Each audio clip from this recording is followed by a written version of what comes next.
Let's start with day and night.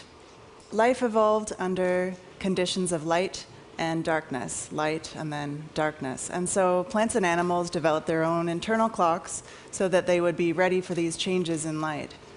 These are chemical clocks, and they're found in every known being that has 2 or more cells, and in some that only have 1 cell.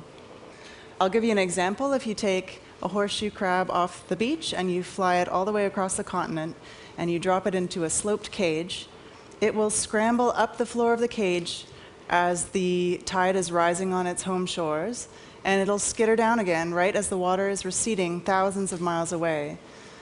It'll do this for weeks until it kind of gradually loses the plot.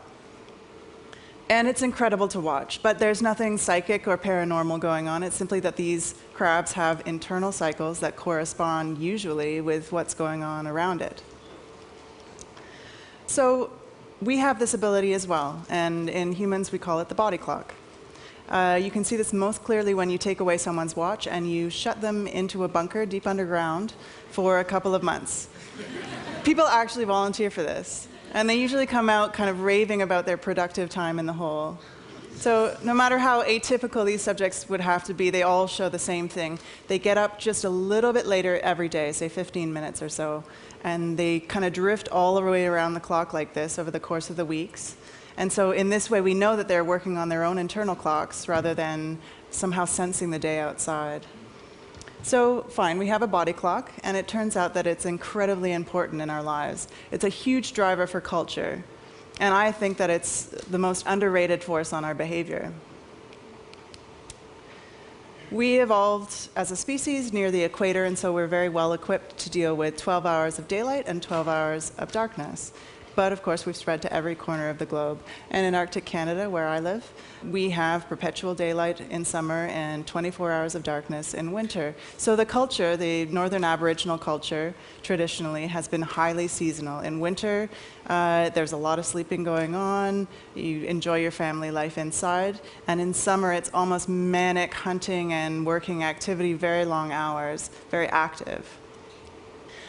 So what would our natural rhythm look like? What would our sleeping patterns be in the sort of ideal sense? Well, it turns out that when people are living without any sort of artificial light at all, they sleep twice every night. They go to bed around 8 p.m. Until midnight, and then again they sleep from about 2 a.m. until sunrise. And in between, they have a couple of hours of sort of meditative quiet in bed. And during this time, there's a surge of prolactin, the likes of which a modern day never sees. The people in these studies report feeling so awake during the daytime that they realize they're experiencing true wakefulness for the first time in their lives.